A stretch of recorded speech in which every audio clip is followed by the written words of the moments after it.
भारत ने आज गुरुवार सुबह दिल्ली के हिंडन एयरबेस से C-17 सैन्य परिवहन विमान के जरिए करीब 37 टन राहत सामग्री नेपाल भेजी है।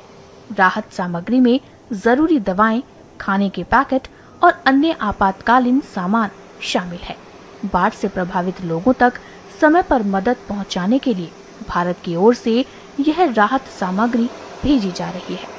नेपाल में बाढ़ प्रभावित लोगों के लिए भारत की यह सहायता राहत और मानवीय सहयोग की दिशा में एक अहम कदम है।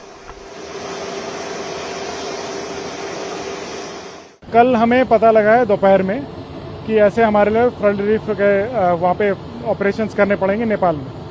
तो इसके लिए हमें जैसे ही इन्फॉर्मेशन मिली, क्योंकि हम लोग इन चीज़ों के लिए सदैव तत्पर रहते हैं, तो हमारा एक C-130J हरक्यूलिस को हमने तैयार किया और उसमें हमने लोड किया रिलीफ मटेरियल, मेडिसिन और जनरेटर, जो कि हमने सिविल अथॉरिटीज़ स्पेशली NDRF के हेल्प से हमने लोड किया और जितनी जल्दी हो सके तैयार करके जहाज़ को यहाँ से लॉन्च किया, जो कि रात को अराउंड 8:30 बजे यहाँ से टेक ऑफ किया और 2 घंटे के अंदर वो नेपाल में जाके लैंड करा और उसने वहाँ 10 टन के करीब रिलीफ मटेरियल को वहाँ पे सप्लाई किया।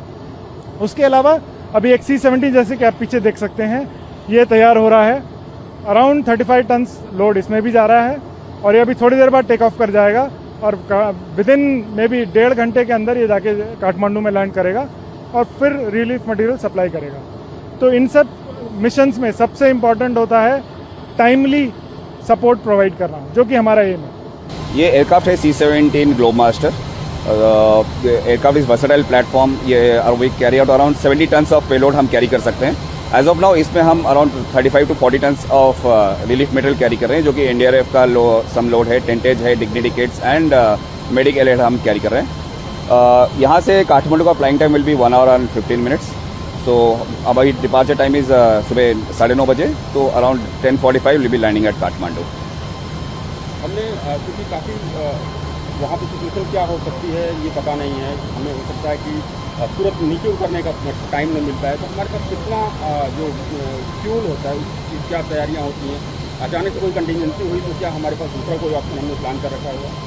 अभी हम एडिक्वेट फ्यूल कैरी कर रहे हैं कि इन केस हमें अप्रोच में कुछ होल्ड करना पड़े तो 1 से 1.5 घंटे के होल्डिंग हम कर सकते हैं।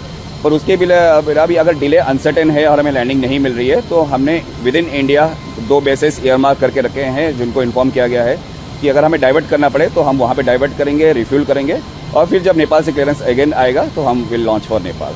तो वो ऑल कंटिजेंसी जितने भी है वेदर वाइज और any delay in airport wise, उन सबको हम केटर करके चलते हैं एज यूजुअल।